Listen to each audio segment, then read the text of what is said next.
রাধে রাধে, জয় শ্রীকৃষ্ণ। তো আজ আমি আমের আচার বানাচ্ছি, তো তাই একটা ব্লগ নিয়ে চলে এলাম। তো সবাই দেখতে থাকো, পাশে থাকো। আর কেমন লাগছে একটু তোমরা লাইক কমেন্ট ফলো করবে, করে আমাকে জানাবে যে মানে কত সুন্দর আমের আচারটা এত ইজিলি করা যায়। তাই সবার মানে একটা এত ইজিলি করা যায় সেটাই আমি আমের আচারটা তো তুলে ধরলাম। তো এইবার আমি কিছু 3 কিলোর মতন আম নিয়েছি, 3 কেজি আম। তো সেটা আমি ভালো করে ধুয়ে পরিষ্কার করে একটা কাপড়ের সাহায্যে একদম ভালো করে মুছে নিতে হবে, একদম শুকনো ড্রাই করে নিতে হবে। তো সেটাই আমি করলাম, ড্রাই করে এবার আমগুলো একদম ছোট ছোট করে কাটছি। তো যে যেরকম ইচ্ছে সে সেরকম করে কাটতে পারো, বড়ও কাটতে পারো, ছোটও কাটতে পারো। তো আমি এরকম করে কেটে নিলাম আমগুলো, পুরো আমটা কাটা হয়ে গেছে। এইবার আমি একটু মানে হলুদ আর লঙ্কার গুঁড়ো এটা আমি একটু মিক্সড করব। তারপরে আরও এক এক করে আরও অনেক মশলা এর মধ্যে পড়বে, সেগুলো আমি তো সঙ্গে থাকো, দেখতে থাকো যে কেমন লাগছে সেটা আমাকে একটু জানাবে যে আজকের আমার ব্লগটা কেমন হয়েছে।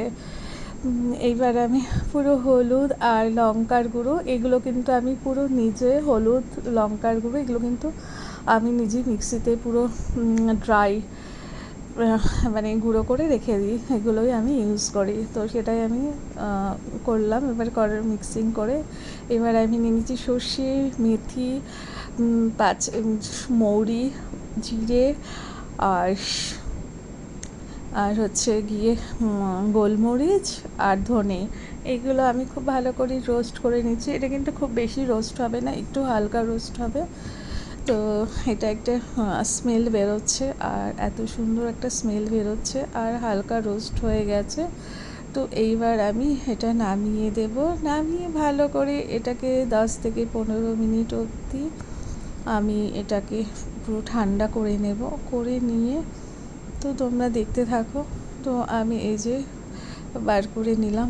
এবার আমি 1 লিটারের মতন তেলটা লাগবে, সর্ষের তেল। এটা কিন্তু অন্য কোনো তেল দেয়া যাবে না, তাহলে কিন্তু আমের আচারের সেই স্বাদটা কিন্তু পাওয়া যাবে না। অন্য কোনো তেল দিয়ে কিন্তু একদমই ভালো লাগবে না। তো আমি তাই 1 লিটারের মতন সর্ষের তেল নিয়েছি। তো এই যে আমার গরম হয়ে গেছে তেলটা। তো আমি এইবার তেলটাকেও কিন্তু পুরো ঠান্ডা করে নিতে হবে। তো এটা তার মধ্যে আমার তেল গরম হতে হতে একদম রোস্ট করার জন্য এটাও ঠান্ডা হয়ে গেছে। তো এইবার আমি গুঁড়ো করে নিচ্ছি। তো এটা কিন্তু খুব বেশি কিন্তু একদম মানে গুঁড়ো করা যাবে না। তো এই যে একটু দানা দানা মতন রয়েছে, দেখতেই পাচ্ছ, বুঝতেই পারছো। তো এবার আমি এটা দিয়ে দিলাম। তো এবার ভালো করে মিক্সিং করতে হবে। তো তার আগে আমি কিছু লঙ্কা, একটু কাঁচা লঙ্কা দেব। তো তার জন্য লঙ্কাগুলো খুব ভালো করে ধুয়ে এটাও কিন্তু পুরো একটা কাপড়ের সাহায্যে পুরো শুকনো শুকনো করে ড্রাই করে মুছে নিলাম। নিয়ে এবার যার যেরকম ইচ্ছে, কেউ বড় বড়ও দিতে পারো, তো কেউ ছোট আরও কুচি কুচি করে দিতে পারো, কেউ পেটেও দিতে পারো। তো আমি কিন্তু লঙ্কাটাকে এইভাবে করে একটু কুচি কুচি করে দিলাম, বেশি মানে কুচি করলাম না, মোটামুটি একটু করলাম। তো এই লঙ্কাটা আমি পুরোটাই, খুব বেশি লঙ্কা দিইনি, এটা কিন্তু 50 গ্রামের মতন লঙ্কা হবে। তো অনেকে কিন্তু ঝালটা একটু বেশিও দিতে পারো, কেউ এখানে কিন্তু 1 কেজি লঙ্কাও যেতে পারে, আবার কেউ লঙ্কা গোটা গোটাও দিতে পারো 1 কেজির মতন। তো আচারের সঙ্গে কিন্তু আরও কিছু দেওয়া যায়, যেমন আদা, তারপরে গাজর, অনেকে অনেক কিছু দেয়, যত ইচ্ছে সবজিও তুমি দিতে পারো। কিন্তু আমি কিন্তু অত সবজি নয়, শুধু একটা আমের আচার করব। তাই আমের আচারের জন্য এই যে আমি মশলাটা পুরো দিয়ে দিলাম। তার সঙ্গে কিন্তু ভিনিগারটা দিতে হবে, নাহলে কিন্তু নষ্ট হয়ে যাবে। আর স্বাদ মতন কিন্তু নুনটা দিতে হবে বেশি করে, নুনাত্বটা একটু বেশি থাকবে। তো এই যে আমি মানে যা লাগবে তার থেকে কিন্তু পরিমাণটা একটু ডবল লাগবে নুনটা। তো আমি খুব ভালো করে এইবার মিক্সিং করতে কিন্তু খুব টাইম লাগবে, 7 থেকে 10 মিনিট, 15 মিনিট, যতটা আর কি টাইম দেওয়া যায় আর কি। তো এইবার আমি পুরো খুব ভালো করে মিক্সিংটা করব। করে দেখো প্রায় আমার হয়ে এসছে, কত সুন্দর লাগছে না, কত লোভনীয় লাগছে। তো তো এইবার আমি মানে কিছুটা সর্ষের তেল এর মধ্যে মিক্সিং করে দিচ্ছি।